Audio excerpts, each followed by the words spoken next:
महिलांसाठी घोषणांची बहार करण्यात आलेली होती। दोन्ही गटांकडून नेमकी कोणकोणती आश्वासनं देण्यात आलेली होती यावर एक नजर टाकूयात। तर बिहारमध्ये महिलांसाठी घोषणांची बहार। एनडीएची घोषणा अशी होती, मुख्यमंत्री महिला रोजगार योजना, लाभार्थी महिलांना 10,000 रुपये। आरजेडीची घोषणा अशी होती, जीविका दीदींना सरकारी कर्मचाऱ्यांचा दर्जा प्राप्त होईल, महिन्याला किमान 30,000 रुपये पगार। काँग्रेसची घोषणा, महिलांसाठी लाडली माई बहीण योजना, प्रति महिना 2,500 रुपये देण्याचं आश्वासन। अधिकची माहिती जाणून घ्या, सागर कुलकर्णी आपल्या सोबत आहेत। सागर, लाडक्या बहिणींसाठी ज्या घोषणा महाराष्ट्रामध्ये मध्य प्रदेशमध्ये करण्यात आलेल्या होत्या त्याचा मेजर फॅक्टर आपल्याला पाहायला मिळालेला होता। सत्ता आली त्यामुळे असं म्हटलं तरी वावगं ठरणार नाही, बिहारमध्ये सुद्धा महिलांसाठी घोषणांची बहार पाहायला मिळाली आणि काही योजना या अंमलात सुद्धा आणण्यात आलेल्या होत्या एनडीएच्या मार्फत। नेमका याचा फॅक्टर जो पहिलं यश आहे ते असं आपल्याला म्हणता येईल की मतदान महिलांचं खूप जास्त प्रमाणात झालं। याचा दुसरा फॅक्टर असा असू शकतो का, याचमुळे एनडीएला जास्त मतं मिळतील, कसा कल असेल?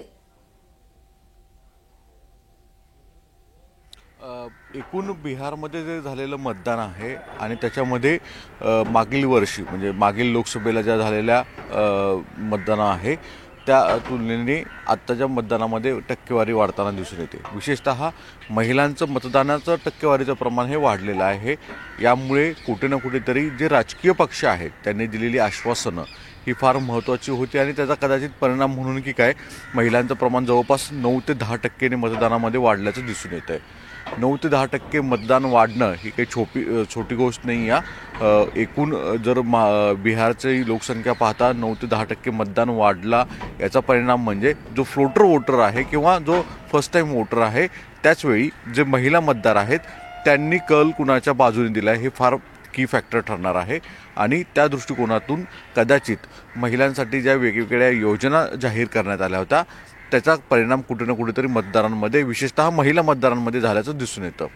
महाराष्ट्रामध्ये काही म्हणजे बिहारच्या निवडणुकीच्या आधी जवळपास 11 महिने आता होतील की महाराष्ट्रामध्ये निवडणुका झाल्या होत्या आणि तिथे सुद्धा लोकसभेचे निकाल ज्यावेळेस महाराष्ट्रात लागले होते त्याच्यानंतरनं कदाचित असं म्हटलं जात होतं की इंडिया अलायन्सचं गव्हर्नमेंट म्हणजे महाविकास आघाडी हे सरकार स्थापन राज्यात करेल आणि आता महायुती सरकार जाईल।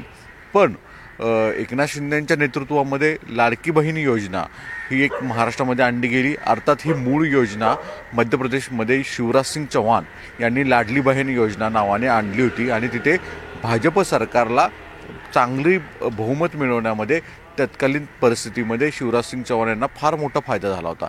त्यानंतरनंच तीच सेम सारखी योजना थोडाफार बदल करत महाराष्ट्रामध्ये एकनाथ शिंदेंच्या नेतृत्वात आणली गेली आणि महाराष्ट्रामध्ये सुद्धा सगळीकडे म्हणजे अजित पवारांनी पाहिलं असेल, देवेंद्र फडणवीसांनी पाहिलं असेल किंवा आपण पाहतोय की एकनाथ शिंदेंनीही देखील या तिन्ही प्रमुख महायुतीच्या तत्कालीन नेत्यांनी सर्व जिल्ह्यांमध्ये तालुका स्तरावर लाडकी बहीण योजनेचे मेळावे घेतले।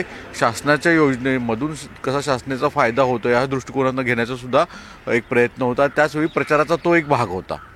बरोबर त्याचा परिणाम महाराष्ट्राच्या विधानसभेच्या निवडणुकीमध्ये फार मोठ्या प्रमाणामध्ये झाल्याचं दिसून आलं आणि यश संपादन करताना दिसून आलं। नंतरनं जर पाहिलं तर आपण सेम तसाच स्वरूपाचा काही विचार जो आहे तो बिहार सरकारमध्ये असणाऱ्या भाजप आणि नितीश कुमार सरकारने सुद्धा केल्याचं दिसून आलं। त्यामुळे जवळपास 10,000 रुपयेपर्यंत स्कीम म्हणजे महिलांना देण्याचा प्रयत्न म्हणून तो जाहीर करण्यात आला। त्याला प्रति काउंटर म्हणून थेट तेजस्वी यादव यांच्याकडनं 30,000 रुपयेपर्यंत देण्यात आला। म्हणजे व्यक्तिगत फायदा जो आहे किंवा व्यक्तिगत फायद्याच्या ज्या योजना आहेत त्याच्यावर फोकस करण्यात आलेला आहे।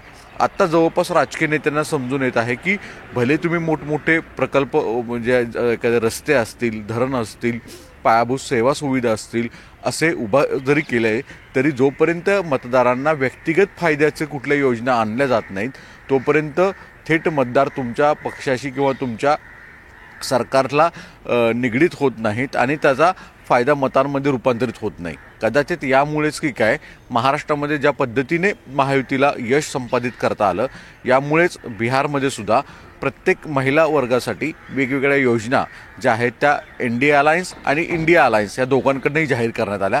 अर्थात आता महिला नेमकं कुणावर विश्वास ठेवत आहेत, कारण की जर आपण पाहिलं तर महाराष्ट्रामध्ये सुद्धा काँग्रेसने तशा स्वरूपाची योजना आणू पाहिल्या होत्या, त्याच्या घोषणा देखील केल्या होत्या, पण महिलांचा ट्रस्ट ज्या सरकारने त्यांच्या खात्यात पैसे दिले त्यांच्यावर दाखवला गेला. तसा बिहारमध्ये नितीश कुमार यांना जो विद्यमान सरकार आहे त्यांच्यावर विश्वास दाखवणार आहे का, की तेजस्वी यादव यांच्याकडे विश्वास दाखवत आहेत, हे पाहणं गरजेचं आहे. पण महिला मतदार ज्यांना व्यक्तिगत फायद्याच्या ज्या योजना आहेत त्याच्या प्रलोभनं याचा नेमका फायदा जो आहे तो या इलेक्शनमध्ये फार मोठा की फॅक्टर ठरणार आहे आणि सरकार आणण्यामध्ये सुद्धा त्याचा एक महत्त्वाचा रोल आहे असेल असं म्हटलं जातं. ऋतुजा.